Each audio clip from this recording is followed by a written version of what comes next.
As I'm making this video, we are in our second year of pandemic, and frankly, it's hard to tell how much longer it will last.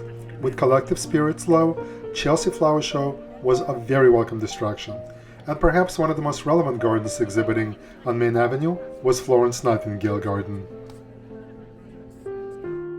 The garden was conceived to coincide with the 200-year anniversary of the birth of Florence Nightingale, but pandemic had other plans and the garden was not built until the fall of 2021. But despite being late, it is more than timely in reminding us how influential she was in spearheading modern nursing practices, something we take for granted today. Large windows in hospitals for recovering patients, good ventilation, and proper hygiene were introduced as part of her training other nurses tending to wounded soldiers during the Crimean War. Of course, now, during the pandemic, this takes on a whole new relevance, and this garden celebrates Florence Nightingale's contribution to modern nursing practices. This garden imagines a hospital separated into wards with individual pavilions around open spaces, an idea pioneered by Florence Nightingale, and it was also all about controlling the infection spread. Large windows along the boundary walls of the garden are there as a reminder of just how much more healing today's hospitals are. The two sets of glass windows and panels feature portraits of Florence Nightingale and some of the letters she has written etched into them. It is perhaps difficult to see how a show garden of this complexity can have useful takeaways for a home gardener, but the main elements that I find appealing are islands of vegetation floating in this garden. These seemingly random shapes coalesce around meandering pathways, creating a completely unexpected use of a rectangular-shaped garden. This may not be a right solution for everyone, but for someone who wants a large garden, this offers a rich experience of seeing plant groupings from unexpected angles. The grass has been done away with altogether and replaced with flowing walkways inviting visitors to explore.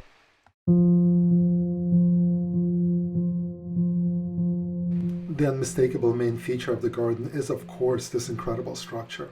I hesitate to call it a pergola, as it's more of a sculpture or an art piece, but the designer himself refers to it as a pergola, and so I will as well. The pergola is constructed from cross-laminated timber, a process of combining thin sheets of wood to create a very strong end product.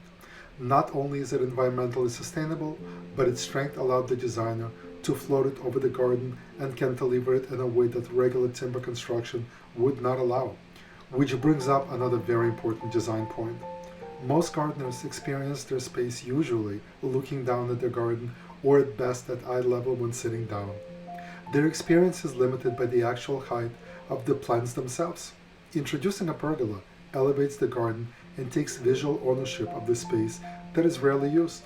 Whether you grow vines on it or just use it for shade, it makes for a much more grounded outdoor space and creates a room-like effect in a garden.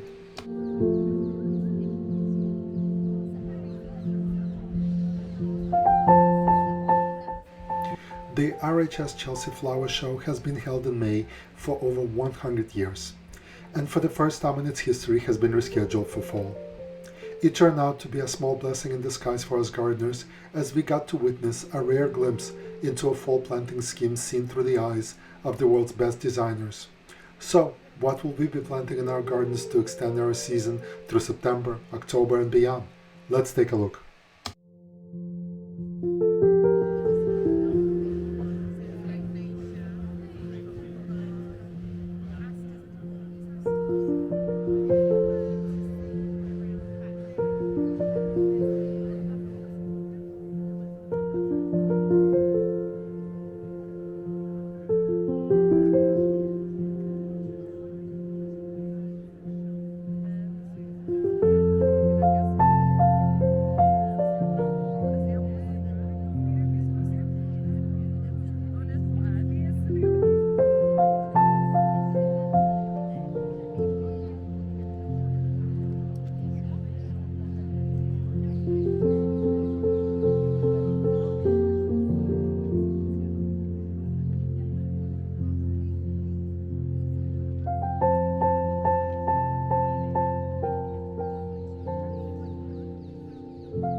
Sorry. No, it's fine. I caught it out the corner of my eye. Well, luckily I'm in trousers.